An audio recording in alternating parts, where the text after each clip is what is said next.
na época. Deste modo, um dos maiores desafios com que a RTP é confrontada ainda hoje passa exatamente pela atribuição de um estatuto de reconhecida independência. Seja como for, estes 40 anos confundem-se para o melhor como para o pior com os últimos 40 anos da história de Portugal, a ponto de um dos presidentes da RTP ter dito, também na época, que se o país é medíocre, não há razão para a RTP ser uma exceção. Olhamos então para o país através da RTP, nestes retratos de uma televisão pública, RTP, como Manuela Martins chamou à sua reportagem.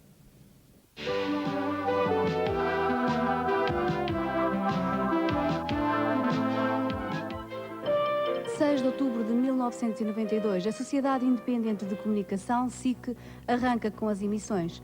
4 meses depois é a vez da televisão independente, TVI.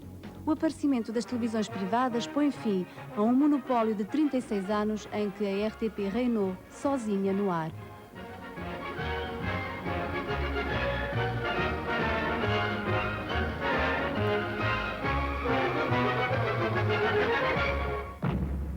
A Rádio e Televisão Portuguesa recomeçam este mês com programas regulares, neste momento em estudo e organização.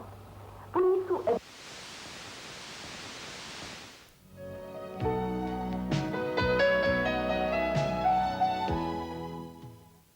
a Rádio e Televisão Portuguesa recomeçam este mês com programas regulares, neste momento em estudo e organização. Por isso, adiantamos desde já um conselho a todos os espectadores certos ou ocasionais destas irradiações de ensaio. Esta é a oportunidade indicada para cada um, nos estabelecimentos comerciais da especialidade, procurar averiguar a melhor forma de poder adquirir um receptor de televisão. Durante o mês de dezembro de 56, este comunicado é lido todos os dias. A RTP procura captar espectadores para as emissões regulares. Com as experimentais, a crítica tinha sido bons velhos tempos, bastante benévola.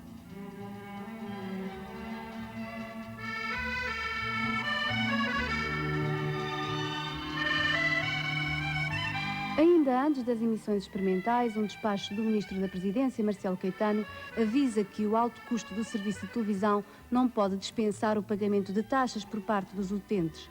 São muitas e prestigiadas as empresas europeias e americanas que se apresentam ao concurso que a RTP abre para a aquisição de equipamento. Não admira. A televisão dá em Portugal os primeiros passos quando, em Londres, por exemplo, se celebram os 30 anos de emissões regulares. Juridicamente, a RTP é configurada como sociedade anónima e o próprio Marcelo Caetano se ocupa da redação dos seus estatutos e coloca na RTP um comissário do governo para a fiscalizar. Não há qualquer registro audiovisual, nem na RDP, das palavras de Marcelo Caetano quando, no seu gabinete, em janeiro de 56, assina o primeiro contrato de concessão do Serviço Público de Televisão. Só os jornais relatam as suas palavras. A televisão é um instrumento benéfico ou maléfico, consoante o critério que presidir à sua utilização. O Governo espera que os dirigentes do novo serviço público saibam fazer desse instrumento um meio de elevação moral e cultural do povo português. Estão assim lançados pelo próprio Ministro da Presidência os alicerces para que a televisão abra horizontes, promova a cultura portuguesa, a que passar no crivo da censura, claro, e para ser um instrumento ao serviço do poder.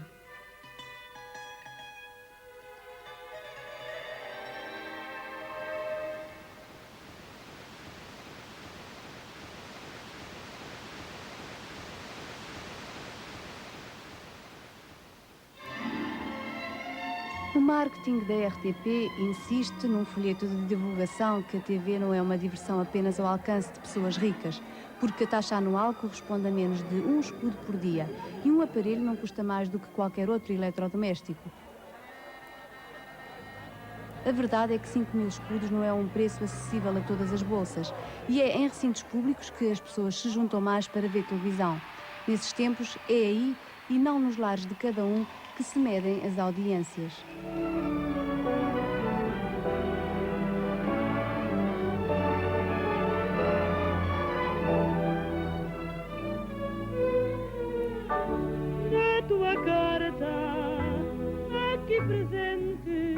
As audiências dos primeiros tempos era engraçado. As audiências eram medidas enfim, por meios subjetivos. Eu lembro-me que o Dr. Stiquini Vilela, que era diretor administrativo da televisão, costumava enviar para diversos cafés e pastelarias, que era onde na altura se concentravam os espectadores da televisão, e então esses enviados especiais do Dr. Stiquini Vilela, da administração da RTP, observavam as reações das pessoas perante este ou aquele programa, perante as peças de teatro, perante as variedades, e era desses pequenos relatórios que se concluía o que é que o público gostava mais ou não gostava. Mais tarde, o Zip Zip terá também os seus audímetros. Será o primeiro programa de televisão, antes das telenovelas, a alterar agendas de trabalho e sociais. Tínhamos vários feedbacks e um deles, uma vez, foi curiosíssimo. Foi um administrador da Companhia das Águas que nos telefonou a dar os parabéns e explicou porque é que dava os parabéns. É que eles tinham tido uma espécie de avaria gigantesca lá nas centrais. Pensavam eles que era uma avaria, porque as turbinas tinham descarregado em força, os ponteiros quase que batiam no fim. Aquilo, só uma avaria muito grande, porque aquilo aconteceu na cidade toda, em várias centrais. Mas de repente parou, não aconteceu mais nada, investigaram, foram lá os técnicos, não encontraram nada. Daí uns dias volta a acontecer a mesma coisa e então eles relacionaram. Tinha sido a uma segunda-feira das duas vezes, à hora do intervalo do ZIP. Então o que era? As pessoas viam a primeira parte, levantavam-se ao intervalo, iam fazer o seu xixi, puxavam os autocolismos e havia aquelas descargas simultâneas em várias zonas da cidade. Portanto, os nossos audímetros eram aguímetros.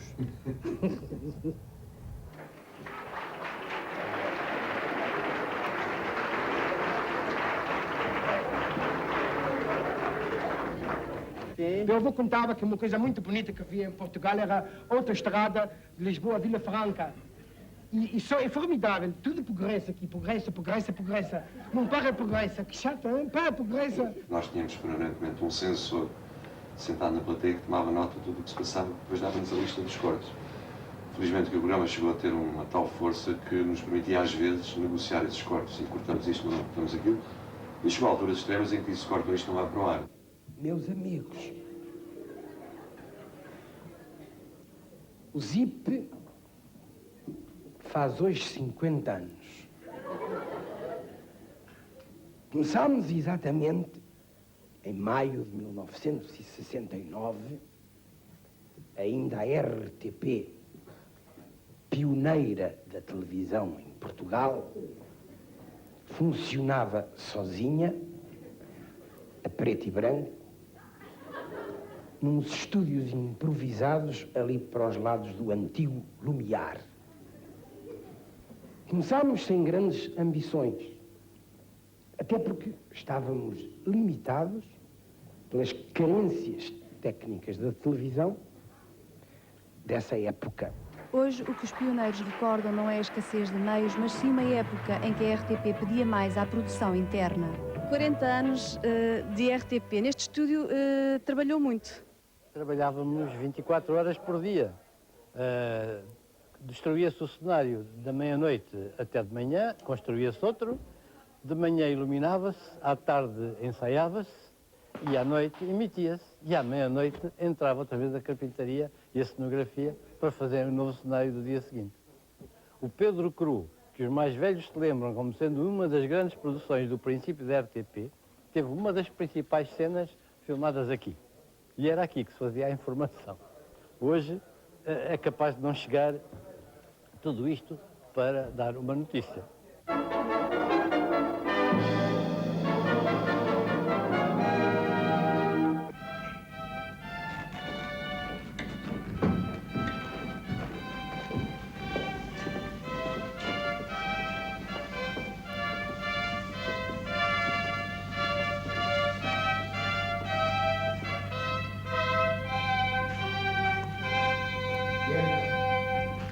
Vá! Quem quer justiça? Eu, meu senhor. Tens tu. Estás meio morto de cansaço, velho. Mas como vós me ouvis, estou já contente. Conta o que vieste. São tempos de criatividade, não há os espartilhos das audiências nem da publicidade. Há um projeto e uma estratégia de comunicação. E a repetição de programas não é então, ao que parece, para encher a grelha. Eu gosto imenso de fazer surpresas. E hoje resolvi fazer uma. pedi licença aqui ao fiel do teatro e, ficando preocupado, pediram para a Rádio Televisão Portuguesa centenas e centenas de telespectadores, repetição de vários números, daqueles que mais gostaram certamente, das melodias de sempre. A sorte só favorece quem na vida uma boa estrela tem, mas com fé até parece que a vida nos fica mais bela também. E como é evidente, hoje somos nós que não podemos deixar de repetir Vilaré. E agora, senhores espectadores, como último número do meu programa e atendendo imensos pedidos que me foram feitos, vou terminar repetindo o poema de António Lopes Ribeiro, A Procissão.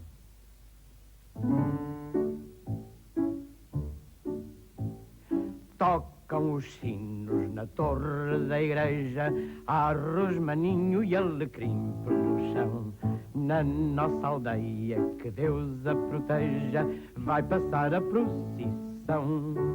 Na nossa aldeia, que Deus a proteja, já passou a procissão. Apesar dos primeiros passos, as ousadias são muitas. Assim acontece em 58 com a atuação de Maria Callas no São Carlos.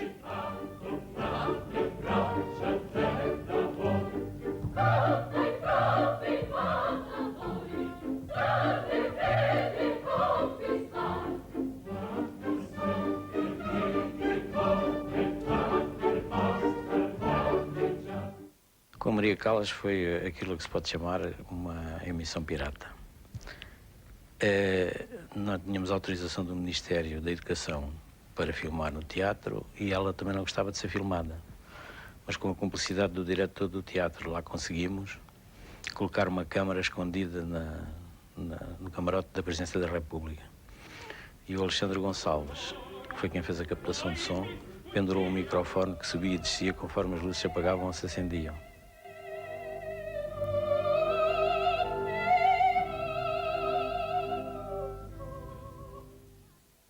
Outras ousadias revertem em benefício pessoal. Hoje, como ontem, há sempre quem saiba tirar partido de alguma desordem que exista na empresa onde trabalha. Um colega nosso da televisão, com muita piada, explorou durante alguns tempos o lançamento de produtos farmacêuticos, simulando situações de extrema necessidade para salvar vidas a crianças e a pessoas, e nós interrompíamos a missão candidamente, com uma grande ingenuidade, e anunciávamos que na parte tal do país era preciso fazer chegar urgentemente o medicamento tal. A Guarda Nacional Republicana dispunha-se a colaborar connosco e as suas brigadas estavam disponíveis. Na altura ainda não era a Guarda Republicana, era uma polícia chamada Polícia de Aviação e Trânsito. Dispunha lá as motas para levar os medicamentos à terra tal, normalmente a uma distância de umas centenas de quilómetros. E não era verdade, foi assim que se lançaram alguns produtos farmacêuticos em Portugal. A gralha da televisão reflete também as boas relações existentes entre a Igreja e o Estado.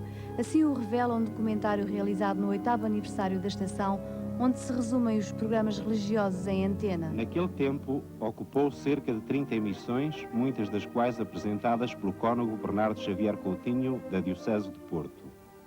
Lux in Tenebris, durante os anos de 1961 e 1962, preencheu mais de 100 emissões apresentadas pelo cônego António do Reis Rodrigues.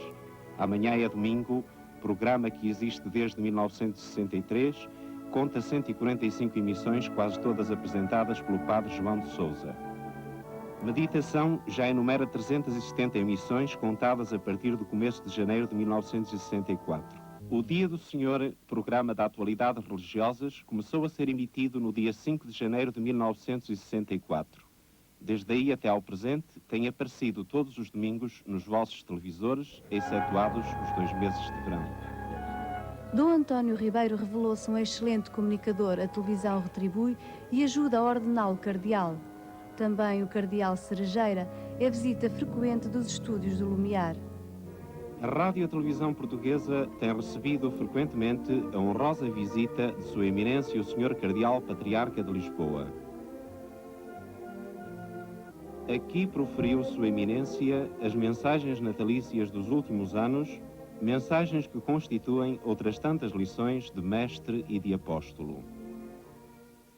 A Igreja Católica declarou solenemente, perante o mundo atento, a consciência que tem de si mesma. Sempre que o cardeal se ageria à televisão e sem que houvesse qualquer menos boa intenção da parte dos quadros técnicos da televisão, havia avarias. Passava por lá horas à espera que as coisas estivessem em condições de ele difundir a sua mensagem. E foi através dele que eu soube que e que reconheci a importância da forma na televisão, da forma na comunicação.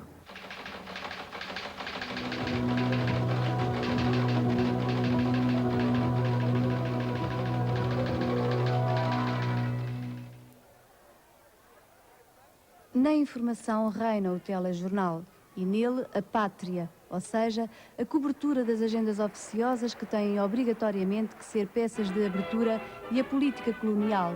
E é o ultramar que faz Salazar recorrer pela primeira vez à televisão. Salazar usou muito a televisão. Na sua experiência como jornalista, houve muitos casos em que ele tivesse telefonado a pedir uma equipa de televisão? Não. A minha experiência, e aqui, tanto aquilo que sei enquanto fui chefe de redação e mesmo quando fui diretor de informação, é que nunca, por nunca, o professor Salazar se dirigiu diretamente à RTP. Creio que a única vez que ele não procedeu assim foi quando mandou o secretário dele informar o Conselho de Administração da RTP que receberia uma equipa da RTP na sua casa para fazer uma comunicação ao país. Se é precisa uma explicação para o facto de assumir a pasta da Defesa Nacional, mesmo antes da remodelação do governo que se verificará a seguir, a explicação pode concretizar-se numa palavra, e essa é Angola. Andar rapidamente e em força é o objetivo que vai pôr à prova a nossa capacidade de decisão. A política ultramarina, traçada por Salazar e continuada por Marcelo, é o tabu do regime. Há regras muito precisas do Ministério da Defesa, impostas à comunicação social. Confirma-me se uma dessas regras era, como ouvi, não poder filmar, por exemplo, na partida dos soldados para a guerra colonial, as mães e as namoradas vestidas de preto no cais e cenas mais emocionantes de despedida? Bom, nas primeiras vezes que nós fomos fazer imagens desse género, isso foi para o ar. Imagens de mulheres no cais, a despedirem-se, doenças a acenarem cá fora e lá dentro do barco e tal.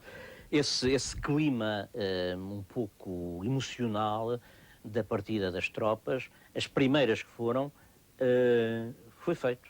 Foi feito e, aparentemente, e que eu me recorde, sem qualquer tipo de restrição. Num ritmo a que toda a população já se habituou, continuam a seguir contingentes militares para as nossas províncias ultramarinas. Centenas de pessoas assistiram ao embarque, tendo acarinhado os soldados até o barco se afastar, a todos envolvendo num carinhoso até breve. Depois, com a continuação dos embarques, é que vieram, efetivamente, essas diretrizes.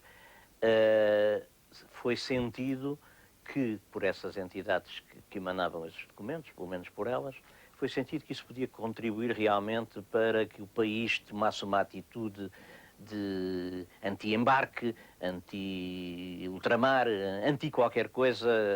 Bom, e portanto, a partir daí as imagens passaram a ser muito acauteladas e, ainda que fossem filmadas, e normalmente até eram, depois havia na montagem o cuidado ou dos redatores que elaboravam as notícias, enfim, já numa primeira quase autocensura, ou então dos próprios censores que intervinham aí na altura e diziam assim, não, isto aqui há manifestações a mais e tal, vamos aqui deixar só o barco a afastar-se e tal. Entretanto, o problema de Angola é discutido na Assembleia das Nações Unidas, onde o Dr. Vasco Garan expõe com objetividade os nossos pontos de vista, apresentando documentos e fotografias.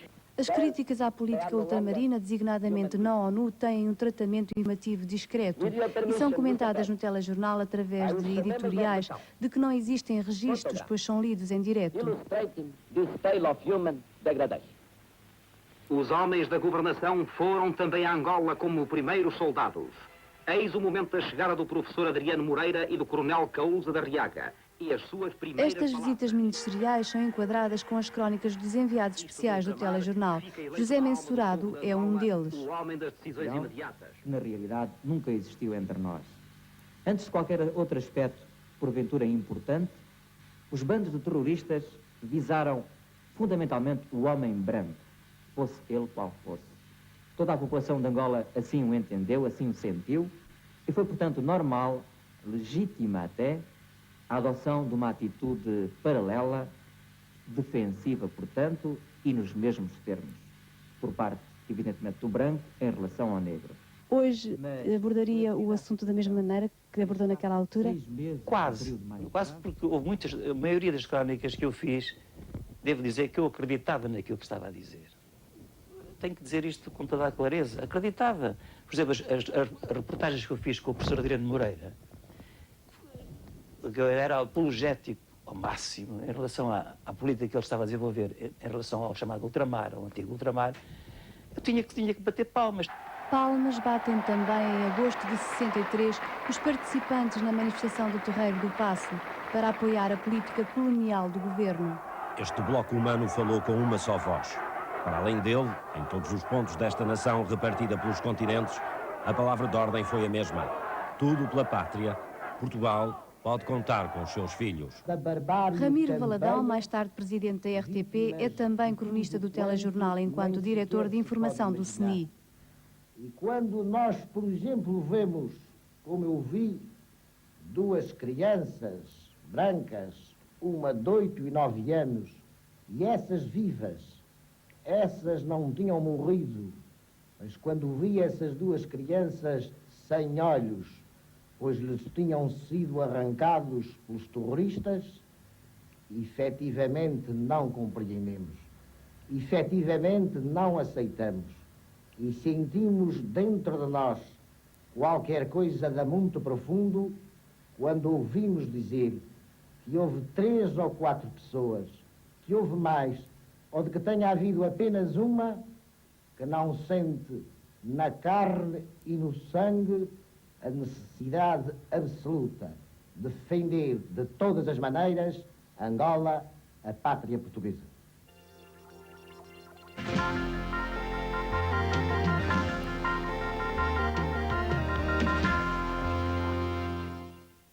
Em 73, Moreira Batista, secretário de Estado da Informação, abre várias vezes o telejornal com textos opinativos. Fui eu que tive a ideia. E qual era o objetivo, Soutor?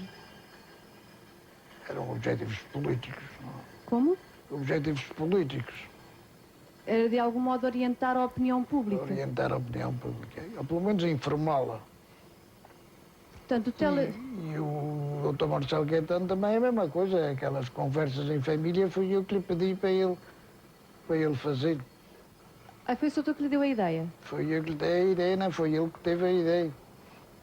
Foi eu que lhe dei a ideia. Como é que lhe apresentou a ideia, Soutor?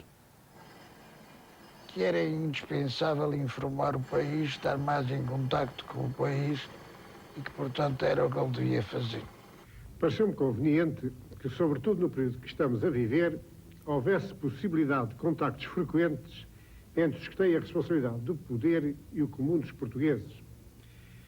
Nem sempre as circunstâncias proporcionam ao chefe do governo a oportunidade para, num discurso, esclarecer o seu pensamento ou elucidar o público sobre problemas correntes ou objetivos a atingir. Mas os atuais meios de comunicação permitem conversar diretamente com as pessoas, sem formalismo, sem solenidades, sempre que seja julgado oportuno ou necessário. O Dr. Marcelo Caetano ficou um dia muito mal disposto quando se fazia aqui as conversas em família, era eu também que fazia, e disse-lhe que ele devia aparecer como o Dr. Vitorino de Mésio, para se ver os braços, as pernas, uma vez que era conversa em família, devia ter, enfim, uma figura de marca completamente diferente. E ele não aceitou isso bem, tanto que eu depois pedi ao Dr. Valadão para não fazer o programa, foi o Alfredo Tropa que me substituiu.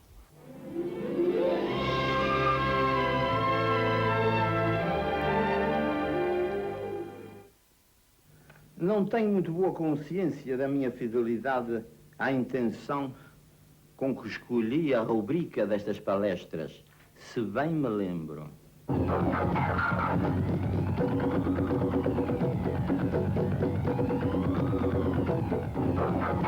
As omissões também fazem história. Imagens que hoje nos são familiares são nessa altura remetidas para o arquivo. Filmámos muitas vezes coisas que nunca chegaram a ir para o ar. Estou-me a lembrar, da célebre conferência de Humberto Delgado no Café Chaves de Ouro, em que ele diz sobre o Salazar, obviamente de mito, se for eleito. Lembro-me de alguns acontecimentos do 5 de outubro, que se comemorava todos os anos, como se comemora, evidentemente, mas como se comemorava na altura, com aquelas fortes restrições policiais à volta da estátua de António José de Almeida. Não sei, guardo uma imagem curiosíssima desse dia, porque assistia a uma dessas cerimónias em que toda a gente fugiu, mas menos os polícias que não podiam fugir, e então os colegas que atiravam as granadas de gás lacrimogéneo, naturalmente pensavam que toda a gente fugia, mas que eles não fugiam, e então era ver os polícias todos de lenço na mão, a chorar à volta do monumento. Era uma coisa linda de se ver, do quarto andar de um prédio onde eu me refugiei, mais o operador da RTP. Bom, portanto, nós fizemos essas imagens. Agora, é evidente que nós tínhamos a sensação de estar a fazer essas imagens para o arquivo, porque elas não iriam ser utilizadas. As manifestações da cidade universitária, eu recordo-me que nós tivemos conhecimento dela, não estávamos muito longe do Lumiar à cidade universitária, e imediatamente dissemos, um operador para a cidade universitária, ou dois, e tal, e lá foram.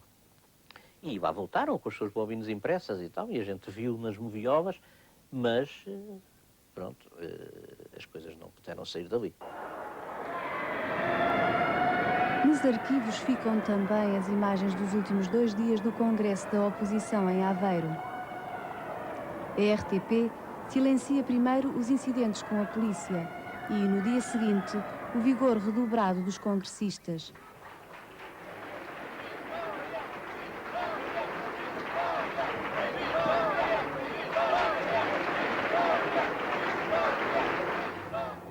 Quando o capitão Henrique Galvão desvia a rota de um avião da TAP para distribuir panfletos sobre Lisboa, o telejornal, à vivacidade da reportagem que tem, prefere ler um comunicado da TAP.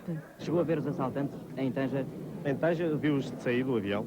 E o ex-capitão Henrique Galvão também o viu? Estava lá. Senhores espectadores, temos aqui junto de nós outro passageiro, também protagonista indireto desta nova aventura do ex-capitão Henrique Galvão, pelo menos indiretamente.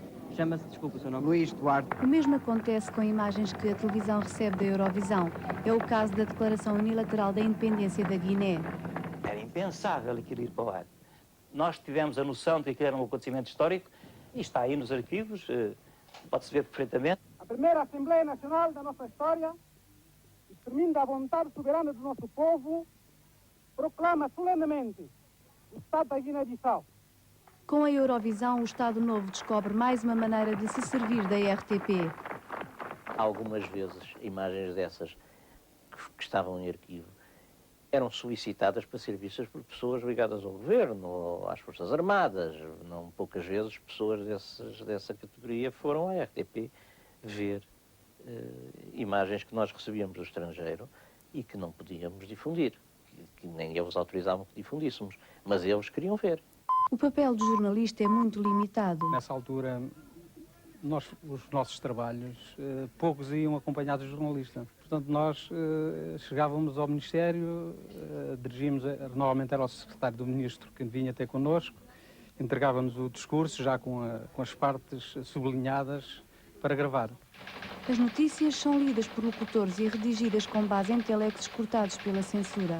Evidentemente que se você me diz que éramos inocentes ao ponto de acreditarmos fielmente naquilo que líamos, claro que não.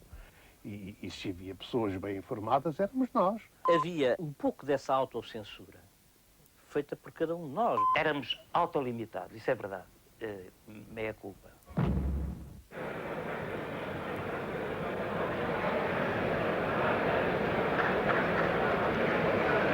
Atenção às palavras do Sr. Professor Dr. Marcelo Caetano, que neste momento recebe os aplausos.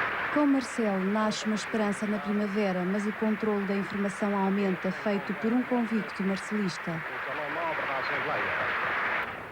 Tudo quanto foi a programação da televisão durante os 5 anos, ou 6, que eu estive na televisão, é da minha responsabilidade. Com objetivos políticos. Com objetivos políticos. Quando Salazar, já doente, faz 80 anos, o telejornal exibe o seu estado precário de saúde. A leitura desta peça é imediata. A televisão está mais uma vez a ser usada numa luta política entre as duas fações do regime. É a primeira vez que me apresento em público e não podia deixar de ter no meu espírito todas estas manifestações de amizade, carinho e interesse para lhes render o tributo da minha gratidão. Deus é infinitamente bom para com as nossas súplicas, manifestações de aflição. Pedimos que continue a ajudar-nos e a proteger-nos.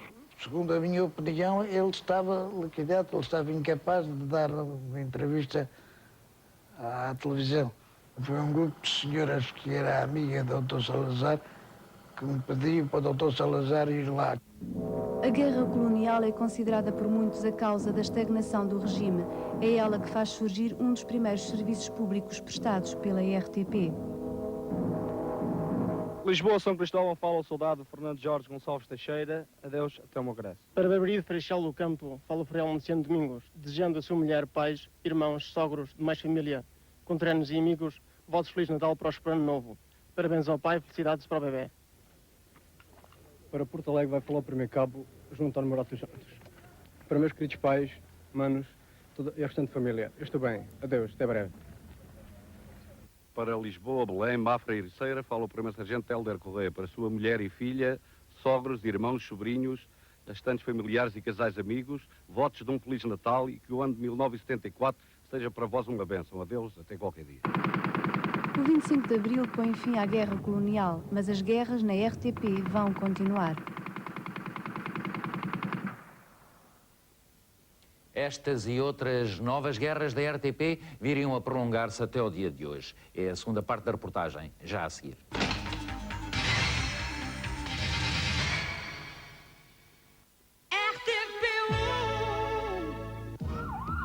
Histórias da noite. Com imagens do incêndio que quase destruiu o Coliseu do Porto. E os acidentes que podem acontecer a qualquer um. Não sei como é que ele consegue virar uma carrinha desta, à velocidade que ele vinha. Amanhã à noite, na RTP1. RTP1. Os americanos adoram crimes, advogados e testemunhas. Agora os portugueses vão ver porquê em Crime Violento. A série que vai prendê-lo à cadeira todas as quartas-feiras à noite. Aqui na RTP1, emoções em série. RTP1.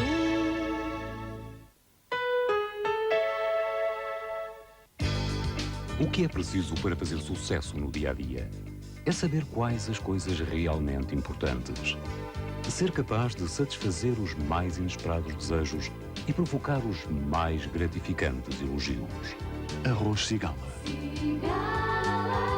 O arroz nosso de cada dia.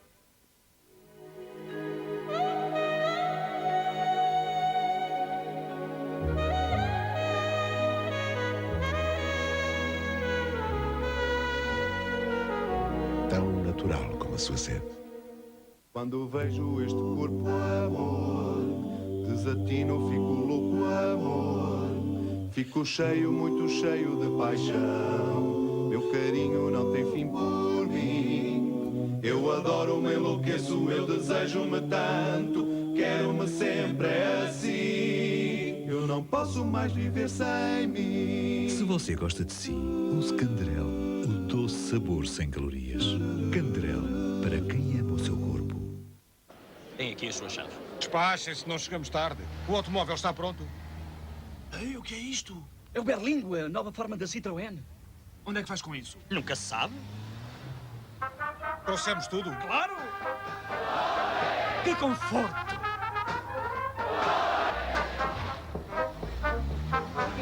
Mas o que é que pensas que estás a fazer? A inventar uma nova forma de torear? Então, só agora! Mais uma volta para que todos vejam o novo Berlingo! Salta que ele vem aí! E aquele lá fora está muito apertado! Ai, isto está a começar a aquecer! Bem, não te trazes para aqui um automóvel vermelho! Novo Citroën Berlingo, a nova forma da Citroën. O airbag para um final feliz. Tudo o que é melhor para si, o WC Pato faz. Agora tem este bloco para autocolismo à base de lexívia, o WC Pato Germi Plus. E os resultados? Vêem-se pela ausência de manchas de calcário e pelo brilho que dá. E atua durante semanas. Só cheira a limpo. E os germanos desapareceram. Elementar, meu caro. O Pato passou por lá.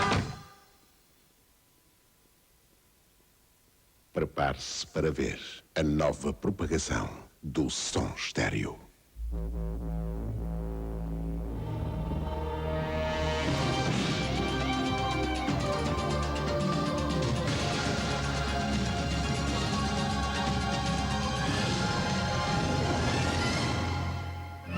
Grundig Space Fidelity. O som vem de todo o lado. Agora, vá ouvi-lo. Esta semana, a pescada tem novos encantos. Gratinada no forno e com deliciosos camarões.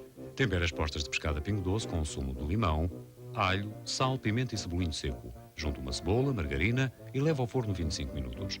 À parte, coza 400 gramas de camarões selvagens Pingo Doce. Faça um creme com margarina, farinha e o caldo da cozedura dos camarões. Adicione uma gema e mostarda. Junte os camarões à pescada, regue com o creme e polvilhe com um queijo ralado em fios. Leva ao forno para gratinar. Sirva com arroz branco, feijão verde Pingo Doce e termine com o travo refrescante de uma maçã Granny Smith nacional. Postas de pescada Pingo Doce 600 gramas a 459 escudos e camarão selvagem Pingo Doce 400 gramas em 699 escudos. Esta semana, no sítio do costume. Ok, lá vou eu. 2, 3, 4, 5, 6, 7. 7-Up. Nada é tão refrescante.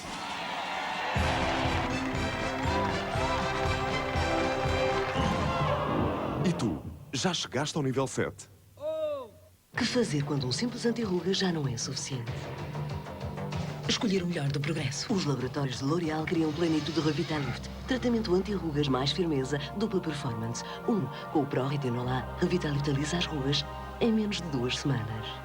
A minha pele está mais lisa. 2, com o Parilástil Revitalift torna mais firme o contorno do rosto. Os meus traços estão mais firmes. Por efeito de um lifting.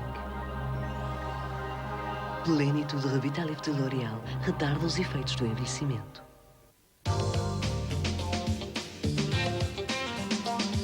Intercasa, de 8 a 13 de outubro, na FIL.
estava à porta da televisão nessa altura, selecionando o pessoal que entraria com um oficial do Exército. Nós recrutámos apenas 25 pessoas para fazer a emissão desse dia. Qual foi o critério de seleção dessas 25 pessoas? Em função dos locais de trabalho essenciais para manter uma emissão no ar e da natureza descomprometida das pessoas para com o regime político que estava a cair naquele momento.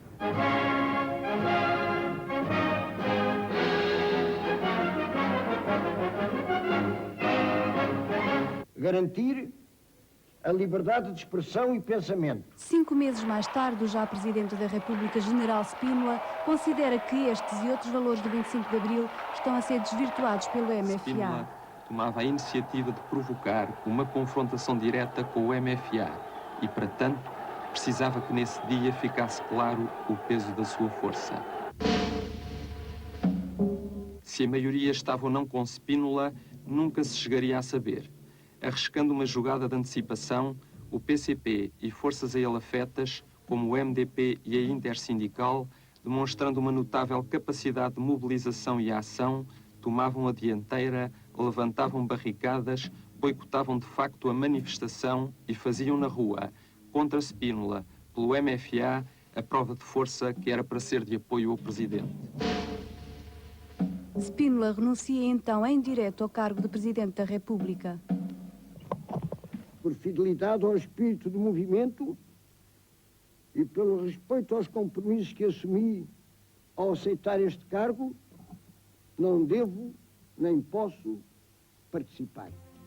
No mesmo espaço de tempo, 5 meses após o 25 de Abril, a RTP vai já a caminho do seu terceiro presidente. Nos 19 anos de vida, no antigo regime, foram 4.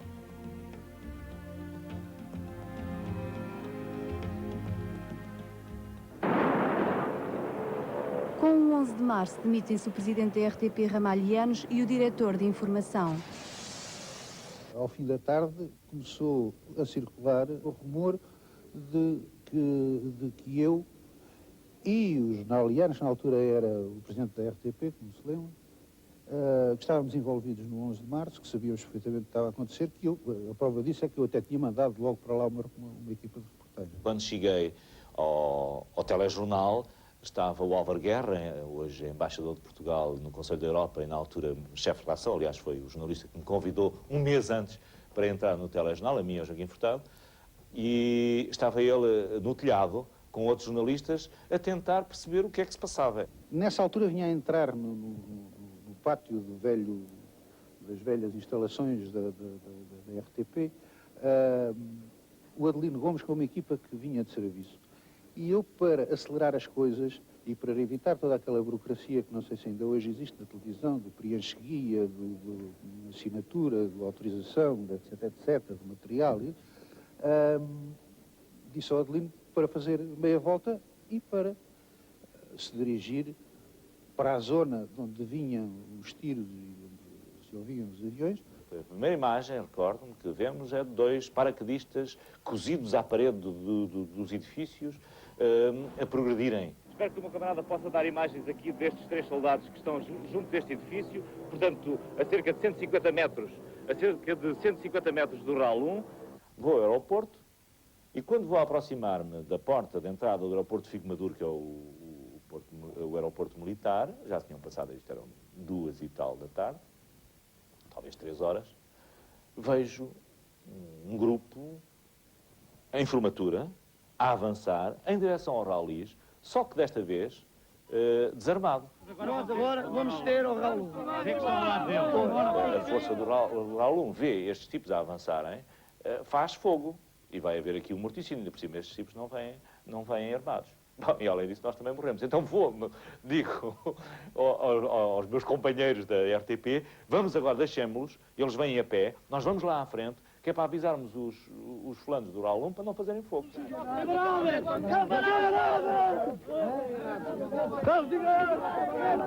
Quando nós vemos o resultado final, vimos que tínhamos ali matéria explosiva. Tão explosiva que, apesar de pronta, a reportagem não é exibida à hora do telejornal. Só à 1 da manhã os militares deixam as imagens ir para o ar. Desfilaram diante das moviolas da RTP variadíssimas figuras do MFA, de todas as tendências, para avaliarem da possibilidade de emitir as imagens que tinham sido feitas.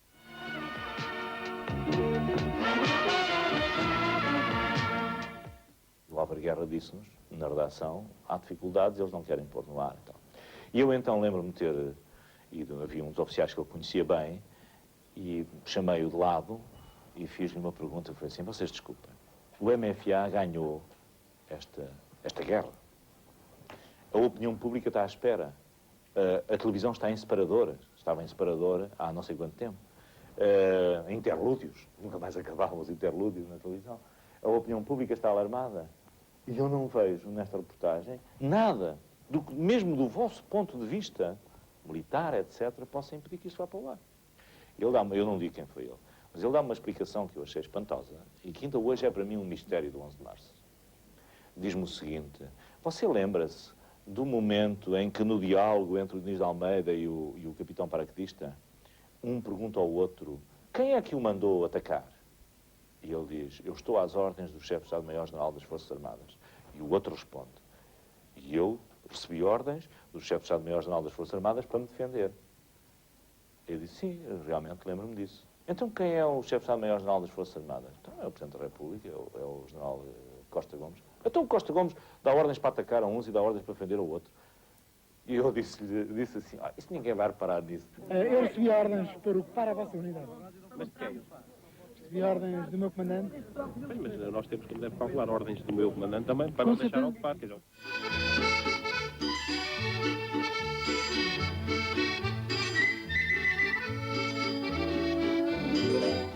Muito boa tarde. Estamos a Santarém, na 15ª Feira Nacional da Agricultura e 25ª Feira do Ribatejo.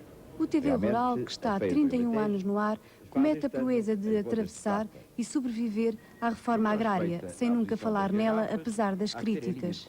Esse tal crítico muito exigente, são palavras curiosíssimas que ele utilizou. Como é que é só neste país é que há um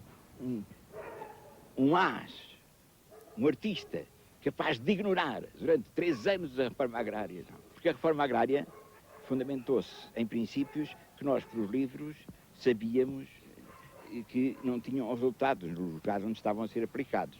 Aquelas expressões coletivas, estatais, não deram resultados palpáveis. Não davam. E, portanto, não as via com bons olhos. E portanto, decidi ir para outros lugares. Embora tivesse ameaças de morte por não ir fazer coisas relacionadas com esse tema. Senhores espectadores, por agora é tudo. Despeço-me convidado até à próxima emissão. Muito boa tarde. Na RTP, o ambiente aquece, como noticia, aliás, um jornal da época. Elementos da célula do PCP elaboram uma lista de pessoas a abater, lista mais tarde vetada em Assembleia de Trabalhadores. Entre as causas de saneamento destacam-se apenas algumas. Quase de certeza corrupto pelo lugar que ocupava, indivíduo fascisante, como é óbvio numa empresa policial e repressiva como a RTP, nenhum passado antifascista, talvez antes pelo contrário. E prossegue o documento. Ambicioso e arrogante, reestruturador de uma RTP à imagem da BBC ou de qualquer outra televisão burguesa. Beato fascisante, cunhado de. Atrasado mental. Frustrado homossexual, eventualmente não ativo.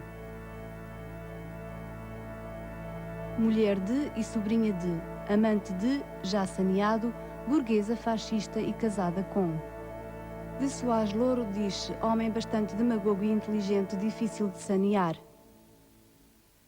É um documento que surgiu num período de extrema perturbação, nos dias que seguiram ao 25 de Abril, em que houve como que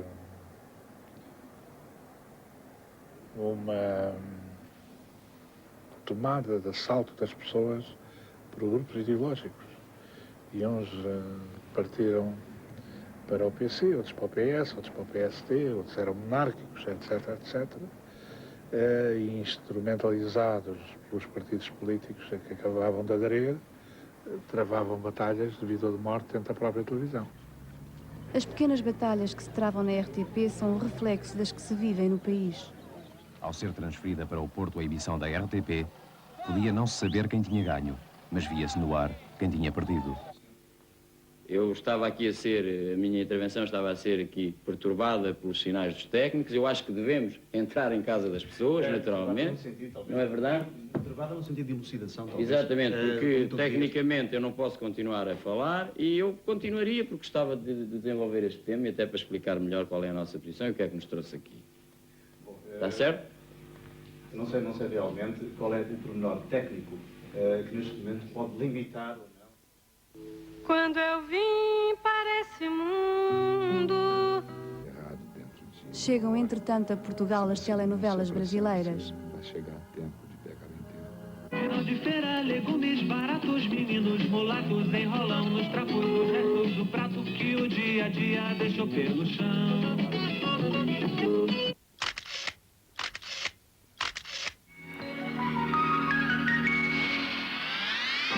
Ao fim de alguns meses de reuniões da redação, elaborou-se um regulamento eleitoral. As eleições tiveram lugar em 25 de junho e foram eleitos para a RTP1 os jornalistas Cesário Borga, Manuel Ricardo, Diana Andringa, José Mensurado, Jaime Samorice e Bessa Tavares. Para a RTP2 os jornalistas Pinto Enes, Herculano Carreira, Joaquim Furtado e Mega Ferreira. O projeto de independência da televisão, frente ao poder político, foi, em certa medida, iludido ou impedido ou dificultado pelos sucessivos governos. O poder normalmente tem uma certa ambição, e em Portugal ainda mais, em relação à comunicação social. Portanto, quando falamos dos sucessivos governos, falamos de todos e do atual também. Por esta altura, Cunha Rego é o 11º presidente da RTP, no 6º ano depois do 25 de Abril. É dele a seguinte frase: a televisão é o prolongamento do aparelho ideológico do Estado. Sucede-lhe o homem de confiança de Sá Carneiro, que refuta as críticas alegando: se o país é medíocre, porque é que a televisão que reflete o país há de ser diferente?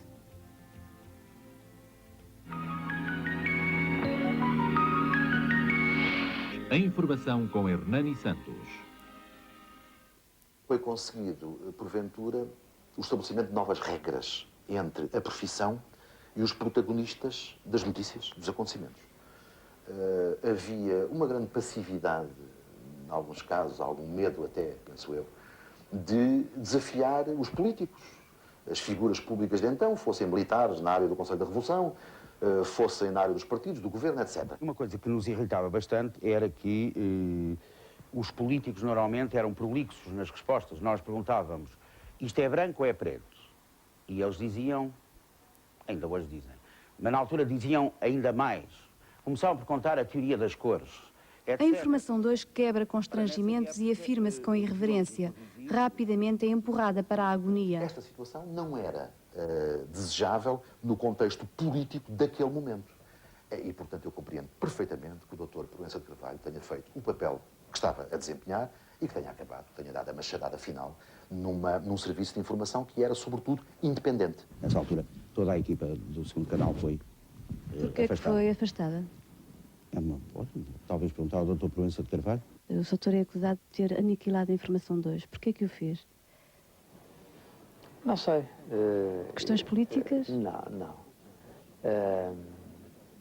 Ora bem, a Informação 2, na altura em que eu assumia a presença da RTP, tinha uma pequeníssima audiência, uma audiência muito pequena. A verdade é que a Informação 2 era muito radical. Era uma informação politicamente muito engajada, não direi à extrema-esquerda, mas a uma esquerda muito pronunciada. Proença deixa também sinais de vida. Inicia os programas da manhã, a produção da primeira telenovela portuguesa e as maratonas televisivas. É neste estúdio, com uma área total de 1000 metros quadrados, que são gravados de segunda a sábado os interiores da novela Vila Faia.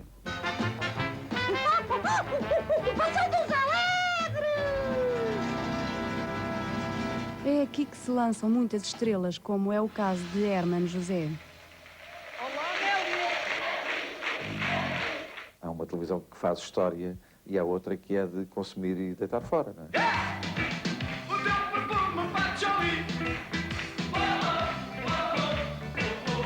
que eu acho graça hoje em dia, com algum efeito de distância, é que há muitos programas de 1 hora que eram rubricas de 10 minutos do meu programa.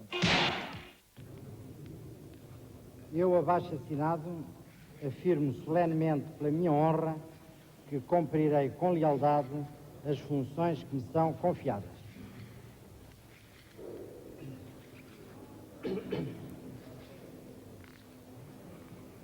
Um mês depois da tomada de posse do Bloco Central, cai Macedo e Cunha, entra Palma Ferreira e mais tarde Palma Carlos. As pressões governamentais são constantes e Tito Moraes é um dos administradores que traz os recados.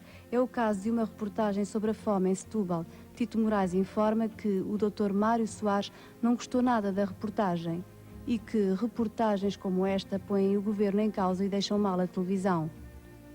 Depois deste episódio, 2 dos editores do telejornal são discretamente afastados, um para Macau, outro para os Açores.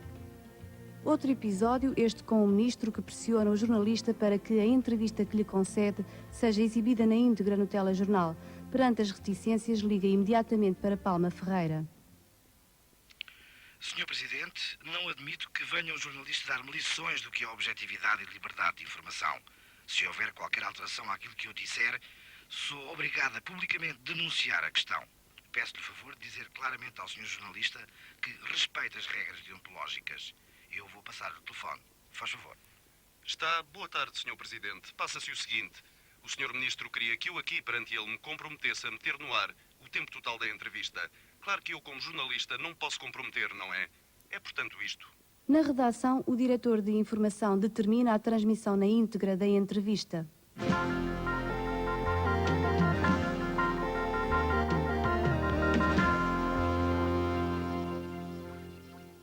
O que eu tenho a dizer é que tenho aqui informações objetivas dos nossos serviços da Inspeção-Geral que dão, globalmente, no plano nacional, mais de 75% de escolas que abriram, que atingem quase 100% em diversas regiões, no norte e no centro. E assim continuou, durante 7 minutos e meio. Já nessa altura, o início dos anos letivos era polémico.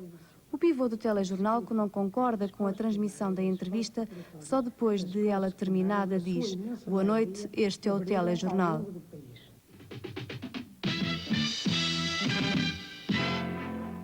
Boa noite para si, que escolheu estar com a grande reportagem.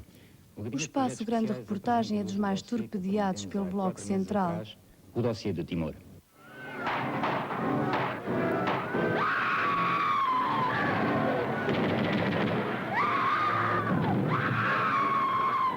Depois de Timor, o governo cede às pressões da África do Sul e só depois de alguns meses deixa exibir esta reportagem. Custo que custar, a África do Sul branca está disposta a derramar tanto sangue como aqueles que a tentam derrubar.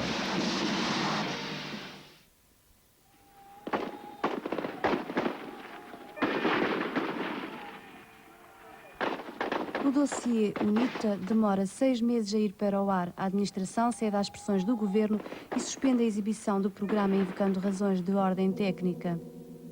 O diretor de informação discorda, o jornalista é suspenso e o assunto é remetido para o departamento jurídico da RTP.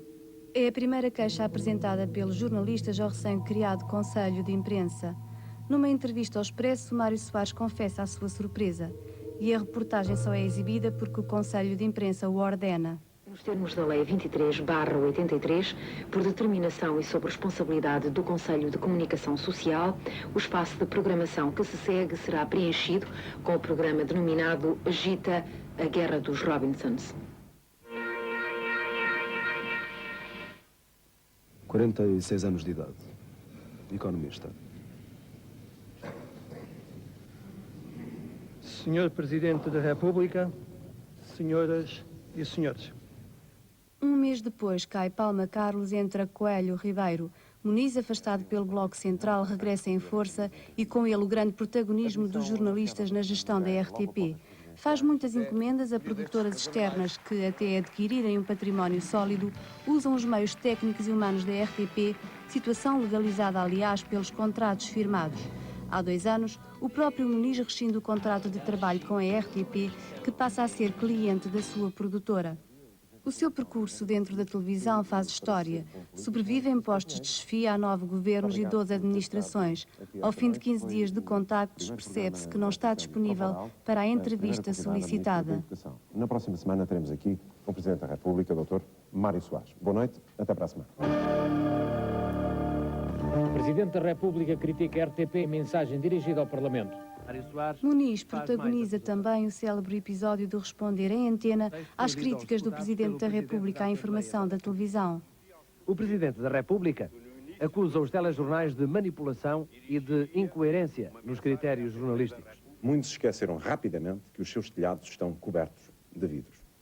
Precisamente 6 meses antes, Mário Soares tinha assumido os seus telhados de vidro. Em matéria de televisão, já disse que todos os governos terão tido culpas no passado. Não me isento das minhas, que de resto já assumi. O período laranja caracteriza-se principalmente pela ausência de debates e a aparição constante de ministros no ecrã. Só no ano de 95, o arquivo da RTP albergou 200 peças de inaugurações.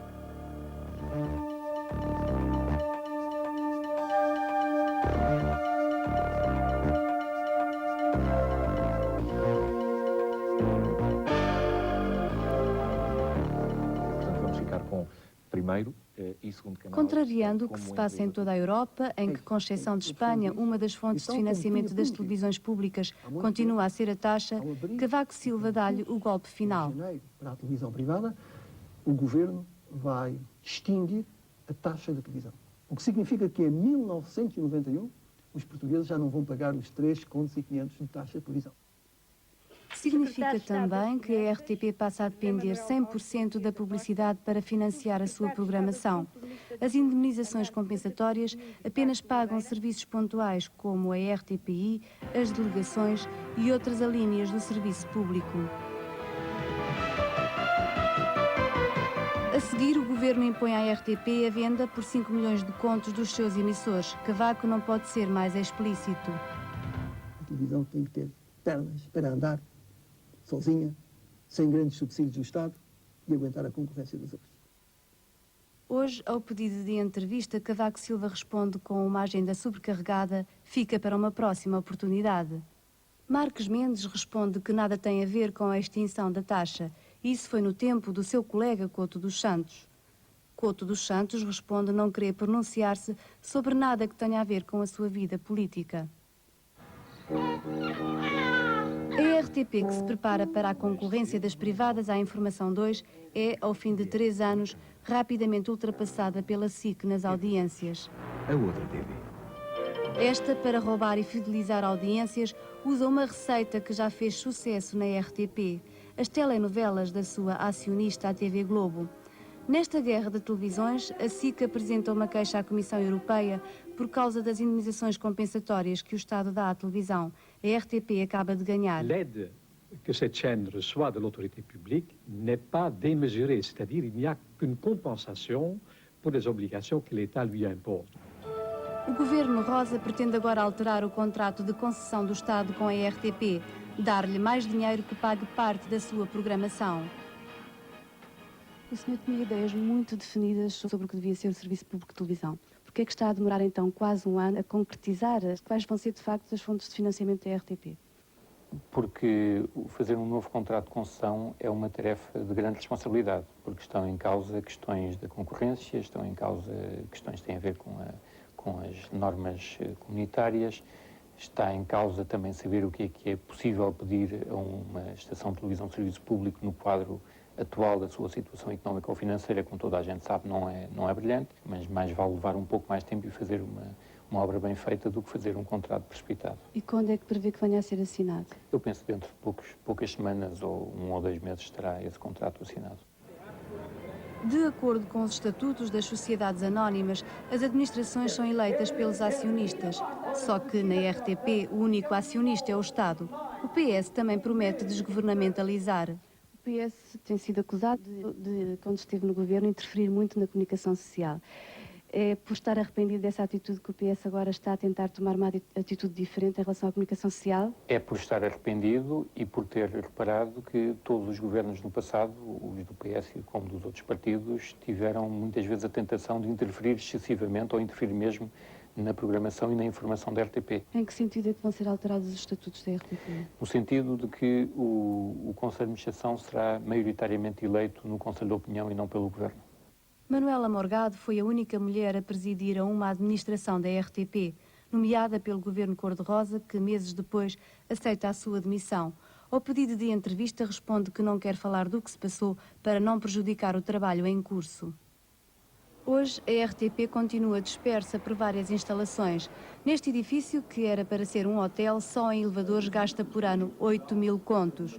Mas o dinheiro não dá para tudo e esta administração considera prioritária a aquisição de equipamento digital. Também a fase digital passará pelo arquivo. E, por outro lado, pensamos dar-lhes as melhores condições de conservação. Entretanto, está em curso uma reestruturação para dispensar funcionários. Supomos que no ano 2000 terão saído, até o final do ano 2000, portanto ainda faltam alguns anos, terão saído esses 800 trabalhadores. Em relação à nossa programação, a RTP tem vindo a ser muito acusada de estar a imitar os canais comerciais. Qual é a sua opinião como espectador? Eu gostaria que isso não viesse a acontecer.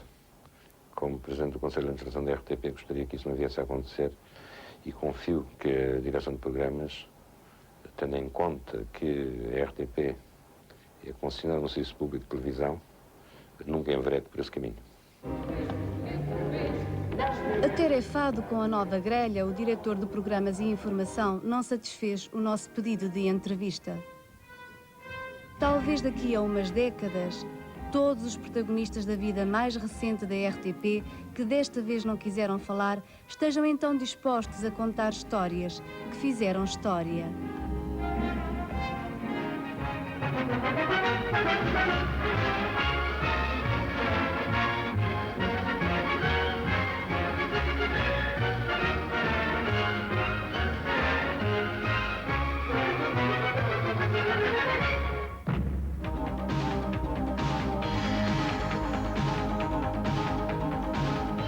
Boa noite, Manuela. Boa noite. A maior parte deste trabalho foi feito com material de arquivos da RTP, que toda a gente considera de um valor inestimável. Em que estado é que estão esses arquivos? Antes de mais, são de facto preciosos, mas estão à mercê do frio, do calor e da umidade, portanto estão a precisar urgentemente de ser climatizados no mínimo. Por outro lado, as instalações em que se encontram já são provisórias há muito tempo, talvez fosse a altura de passarem a definitivas. Cheira um bocadinho a reclamação, isso. Acho que era muito mais eficaz para o trabalho do jornalista ter junto da redação a filmoteca. Nas peças do telejornal que passou, há pequenos extratos sem som. Isso é o resultado também de mau estado dos arquivos ou há outras razões? Não, essas peças não tinham som. Porquê? De algum modo para facilitar também o trabalho ao censor. Ele chegava normalmente 1 hora antes do telejornal e era mais fácil ir ver os textos à bancada e alterá-los, se fosse necessário, do que, imagina, se todos os jornalistas tivessem gravado, alterar uma gravação. Tinha que ouvir, portanto, e dava-lhe mais trabalho. Provavelmente. Para além de censor, era também preguiçoso.